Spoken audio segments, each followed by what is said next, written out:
दोस्तों good evening. आपका स्वागत है इस यूट्यूब वीडियो में।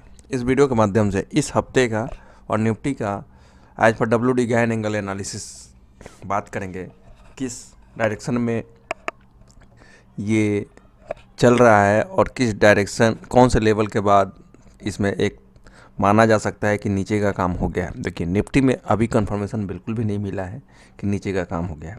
As for astrologically stock specific sector specific मेरे को यहाँ से तेज़ी के बारे में बात कर रहा हूँ, लेकिन निफ्टी में ऐसा कोई सिग्नल नहीं मिला है। हाँ, जिस तरीके से गिरा है अभी भी गिरने का इसमें ताकत है, क्योंकि अभी प्रॉपर बॉटम नहीं बना है। चांसेज क्या है? चांसेज ये है कि मार्च तक ये बॉटम बना है, तो इसलिए निफ्टी को अवॉइड करना है। और जैसा कि मैंने एक बैंक निफ्टी का लेवल दिया था 56,500 के आसपास बॉटम बनेगा। अभी वो वहाँ से भी अभी 2000 पॉइंट बाकी है और वन वे बनेगा ऐसा भी नहीं है, इसलिए बीच बीच में बाउंस आते रहेंगे। तो हम यहाँ पे निफ्टी की बात कर रहे हैं।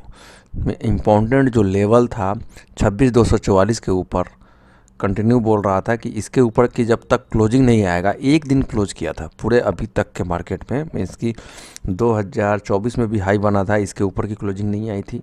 और 2000 अभी जनवरी में ये इसके ऊपर एक दिन की क्लोजिंग हुई थी, लेकिन सस्टेन नहीं हुआ। एक दिन की क्लोजिंग इसीलिए बोल रहे थे कोई भी इम्पोर्टेंट लेवल एक दिन, 2 दिन और वीकली क्लोजिंग दोनों ही होना जरूरी है। तीनों कंडीशन मैच करना चाहिए। जैसे कि एक दिन की क्लोजिंग हो गई, ठीक है 50% अपना, लेकिन नेक्स्ट 50% में ना 25% चांसेज है कि सेकेंड डे भी क्लोजिंग होना चाहिए। तो 75% स्ट्रॉन्ग हो जाता है कि हाँ अब ये पार कर चुका है, और वीकली क्लोजिंग भी हो जाए इसके उस पार्टिकुलर लेवल के ऊपर, तब कंफर्मेशन मिल जाता है 100% कि हाँ अब हम ब्रेक कर चुके हैं, बैरियर को पार कर चुके हैं। तो ये एक कंडीशन मैच किया था, 2 कंडीशन फेल हो गया था। इसके बाद आपने देखा यहाँ से लगभग 1000-1200 पॉइंट करेक्ट कर चुका है, और ये डायरेक्शनल जो नीचे की तरफ मूव हुआ है 25,600 के, देखिए इस लेवल के बाद 25,600 का एक सपोर्ट था। इस बीच में बहुत बार कंसोलिडेट किया, लेकिन इस लेवल को तोड़ने के बाद ये अभी 24,964 के जोन में और 25,600 के बीच में ये दायरा में कंसोलिडेट करते हुए अगर 24,964 के नीचे की क्लोजिंग होगा तो कहीं ना कहीं ये 24,300 की तरफ ये बॉटम बनना चाहिए, ऐसा मेरा मानना है। तो हो सकता है कि अगले 2 महीने मीन्स कि फरवरी और मार्च, और सबसे इम्पोर्टेंट फरवरी के लिए ध्यान रखिए 25,600 के ऊपर की क्लोजिंग ही इसको ऊपर लेके जा सकता है, और 24,964 के नीचे की क्लोजिंग ही इसको नीचे लेके जा सकता है। तो जिस तरीके से आपने देखा था 25,600 से लेकर के 26,300 के जोन में कंसोलिडेट हुए नवंबर दिसंबर, वैसे ही हो सकता है कि 25,600 और 24,964 के बीच में फरवरी निकाल दे, या कहीं ना कहीं बॉटम बना ले जोर से 24,336 के आसपास, और फिर रिवर्स करे मीन्स कि 24,336 का बॉटम बना करके 24,964 के ऊपर चले, तब अब मान कन्फर्म हो जाएगा कि तेज़ी आ गई है और अच्छा खासा तेज़ी आ गई है। चांसेज मेरे को लगता है क्या है कि हो सकता है कि इसमें टाइम वेस्ट करे और एक पैनिक बॉटम बनाए 24,300 का, जो अगले 1-1.5 महीने के बाद बनना चाहिए, फिर चलेगा। तो कहीं भी तेज़ी का सिग्नल पे तेज़ी नहीं करना है जब तक प्रॉपर कंफर्मेशन ना मिल जाए, क्योंकि यहाँ से 2,500-3 हज़ार पॉइंट की तेज़ी है। तो 2,500-3 हज़ार पॉइंट की तेज़ी खेलना है तो बॉटम आउट होने दीजिए, टाइम लगेगा। स्टॉक स्पेसिफिक बॉटम बन रहा है, फंडामेंटल और सेक्टर स्पेसिफिक स्टॉकों को अपॉर्चुनिटी ढूंढिए किस लेवल पे बॉटम बन सकता है। आने वाले वीक में मैं कोशिश करूँगा WD गैन एंगल के हिसाब से कोई कौन से नंबर को फॉलो करना चाहिए। नंबरोलॉजी के हिसाब से मैं बताऊंगा कि हाँ किसी स्टॉक का XYZ एक स्टॉक है, 140 रुपये का हाई है, तो उसका बॉटम कहाँ पकड़ना चाहिए नंबर को, और वो नंबर टूट जाता है तो फिर नेक्स्ट सपोर्ट क्या है। तो नंबर के बेसिस पे मैं एक स्टडी लर्निंग कराऊंगा, तो वो हम कोशिश करेंगे बजट से पहले, जिसके बेसिस पे आप पकड़ सकते हैं कि हाँ इस स्टॉक का बॉटम यहीं बन रहा है। हाँ वो लेवल टूटेगा तो नेक्स्ट सपोर्ट क्या होगा, तो हम उसके बारे में बात करेंगे। फिलहाल अभी निफ्टी ये हफ्ता ऊपर की तरफ बाउंस करता है तो 25,600 और नीचे 24,964 इसी जोन में रहेगा। वीकली ब्रेकआउट के बारे में देखेंगे। वीकली ब्रेकआउट जो है 24,900 के नीचे ब्रेकडाउन हो जाएगा और इजीली सपोर्ट 24,600 के आसपास मिलेगा, लेकिन 25,200 के ऊपर चलता है तो ये चांसेज है 25,457, ये जो लेवल है ना टारगेट 3, ये ध्यान रखना है, ये बार बार यहाँ जाके फेल होते हुए दिखेगा। और इसके ऊपर चलता है तो 25,553, और 553 के ऊपर की क्लोजिंग होगा तब आप मान सकते हैं कि 25,600 के आसपास आ करके रजिस्टेंस लेकर के नीचे आएगा। और नीचे देखना है कि कहाँ पे आता है। उस केस में 25,200 नहीं टूटना चाहिए। 25,200 के आसपास बॉटम बना के, 25,300 के आसपास से बॉटम बना के दोबारा अटैम्प्ट करेगा ऊपर की तरफ, तो मान लेंगे शॉर्ट टर्म बॉटम बन गया है और यहाँ से एक बाउंस की तैयारी हो सकती है। लेकिन 25,457, 25,553 एक स्ट्रॉन्ग रेजिस्टेंस है। आप 25,200 के नीचे स्ट्रॉन्ग ब्रेकडाउन मिलेगा दोबारा से, फिर 24,600 की तरफ रास्ता तय करेगा।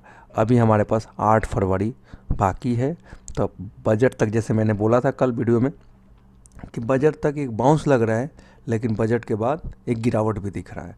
तो हो सकता है बजट तक ट्राई करेगा 25,600 की तरफ अटैम्प्ट करने का, और 25,600 के बाद 25,200 जैसे टूटेगा एक जोर से झटका लगेगा 24,600 की तरफ, और फिर 24,600 से लेकर के 25,300, 25,200 जहाँ से ब्रेकडाउन हुआ वहाँ तक क्या कंसोलिडेट करे, वहाँ तक की तेज़ी आवे, और फिर उसी रेंज में चलते फिरते एक बॉटम बना करके 24,300 की तरफ बॉटम बना करके ही तेज़ी आए तो ज़्यादा अच्छा है। मीन्स कहीं ना कहीं सारा तकलीफ़ ख़त्म हो जाएगा। नहीं तो ये बीच बीच में तेज़ी आएगी, 10 दिन 15 दिन तेज़ी चलेगा, फिर गिरेगा, तो ये थोड़ा सा ख़राब रहने के चांसेस हो सकता है। फिर कन्फ्यूजन रहेगा हमेशा लेवल वाइज निफ्टी में। तो ये रहा निफ्टी का एनालिसिस। अब हम बात करते हैं बैंक निफ्टी। देखिए, बैंक निफ्टी में मेरे को लगता है कि अच्छा खासा गिरावट बैंक निफ्टी में ही होने वाला है। जिस तरीके से बैंक निफ्टी आउट परफॉर्म कर रहा था पिछले 2-3 महीने, तो कहीं ना कहीं यही विलन बन के आएगा।